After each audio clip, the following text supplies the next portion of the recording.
नमस्कार दोस्तों, आप सभी लोग कैसे हो। आशा करती हूँ कि आप लोग सकुशल होंगे। छठ पर्व क्यों मनाया जाता है, इसकी पौराणिक कथा को मैं बताती हूँ। छठ पूजा कार्तिक शुक्ल पक्ष की षष्ठी तिथि को मनाया जाता है, लेकिन इसकी तैयारी पहले से ही शुरू हो जाती है। हम आपको बताएंगे छठ पर्व क्यों मनाया जाता है, क्या है इसकी कहानी।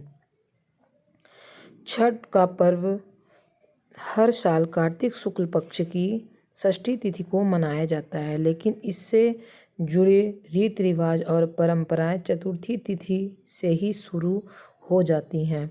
यह 4 दिवसीय पर्व मुख्य रूप से बिहार के लोगों द्वारा मनाया जाता है।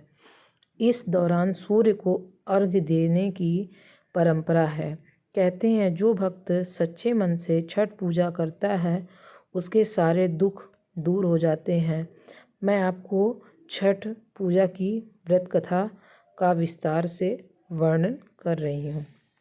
पौराणिक मान्यता है कि राजा प्रिव्रत और उनकी पत्नी मालिनी दोनों संतान न होने की वजह से दुखी रहते थे।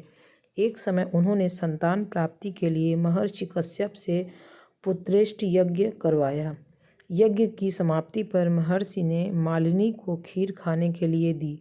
खीर का सेवन करने से मालिनी गर्भवती हो गई और ठीक 9 महीने बाद उसे एक पुत्र की प्राप्ति हुई, लेकिन दुर्भाग्य से उसका पुत्र मृत जन्मा था। अपनी मृत संतान को देखकर राजा और भी ज़्यादा दुखी हो गए और उन्होंने आत्महत्या करने का मन बना लिया। परंतु जैसे ही राजा ने अपने प्राण त्यागने की कोशिश की, उनके सामने भगवान की मानस पुत्री देवसेना प्रकट हो गई। माता ने राजा को अपना परिचय बताते हुए कहा कि मैं षष्ठी देवी हूँ और मैं लोगों को संतान होने का सौभाग्य प्रदान करती हूँ। इसके अलावा जो सच्चे मन से मेरी पूजा करते हैं, मैं उनकी समस्त मनोकामना भी पूर्ण करती हूँ। यदि राजन तुम मेरी विधि विधान से पूजा करोगे तो मैं तुम्हें पुत्र रत्न अवश्य प्रदान करूँगी। देवी के कहे अनुसार राजा प्रिव्रत ने कार्तिक शुक्ल पक्ष की षष्ठी को देवी षष्ठी की पूरे विधि विधान से पूजा की।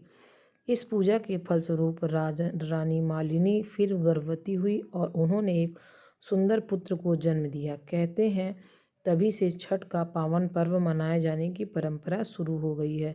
छठ पूजा से जुड़ी एक और पौराणिक कथा है, जिसके अनुसार महाभारत काल के समय जब पांडव अपना सब कुछ जुए में हार गए थे, तब द्रौपदी ने छठ व्रत रखा था, जिसके प्रभाव से पांडवों को उनका राजपाट वापस मिल गया था। कहते हैं छठ का व्रत करने से सुख समृद्धि और खुशहाली बनी रहती है। वहीं एक अन्य पौराणिक कथा के मुताबिक महाभारत काल में सूर्यपुत्र कर्ण ने ही सबसे पहले सूर्य देव की पूजा शुरू की थी। वे घंटों पानी में खड़े होकर सूर्य को अर्घ्य देते थे। सूर्य देव की कृपा से कर्ण एक महान योद्धा बने।